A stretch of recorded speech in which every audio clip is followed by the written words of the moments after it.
One set ng Star Billiards Maxima 7 bound to Iloilo City kay Ma'am Donna May tsaka kay Sir Mark Abantaw.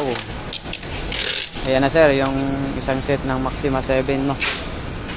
Thank you sa pag-order ni Ma'am Donna May tsaka kay Sir Mark Abantaw, bound to Iloilo City. Wala na pong stock ng Maxima 7 mga KOB.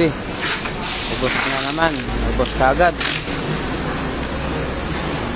Maraming salamat po sa tiwala sa King of Billiards at sa Team KOB, Sir Mark Abantaw tsaka Ma'am Donna May ng Iloilo, Barangay Santa Filomena, Arevalo City, Iloilo City.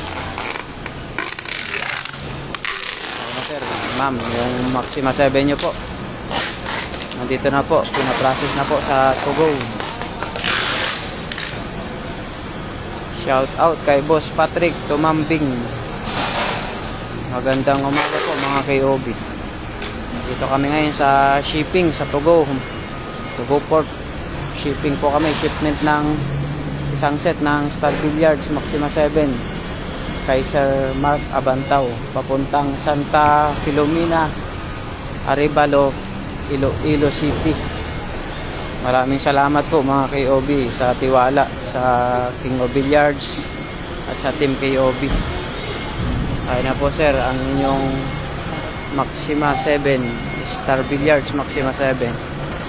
Original lang po mga KOB ang binibenta naming Maxima 7. Original lang po na Star Billiards Maxima 7 tsaka Maxima 8. Hindi po kami nagkabenta ng mga copy o customize. Shout out kay Sir Can Sabanal, John David Treste, tsaka Ron Bok Salvador. Shout out din po kay Sir Mark Abantaw tsaka kay Ma'am Donna May. Thank you po sa pag-order at tiwala sa King of Billiards. Maraming salamat po. Ito na sir, yung Maxima 7 nyo. Tatlong slate. Yan po, tatlong slate. Ganyan po itsura ng slate mga KOB. Tsaka 5 boxes. 5 box po. Yung mga parts. Yan. 1, 2, 3, 4, 5. Yan po. Maraming salamat po. Thank you sir Mark tsaka Ma'am Donna May sa tiwala sa amin sa King of Billiards. God bless po.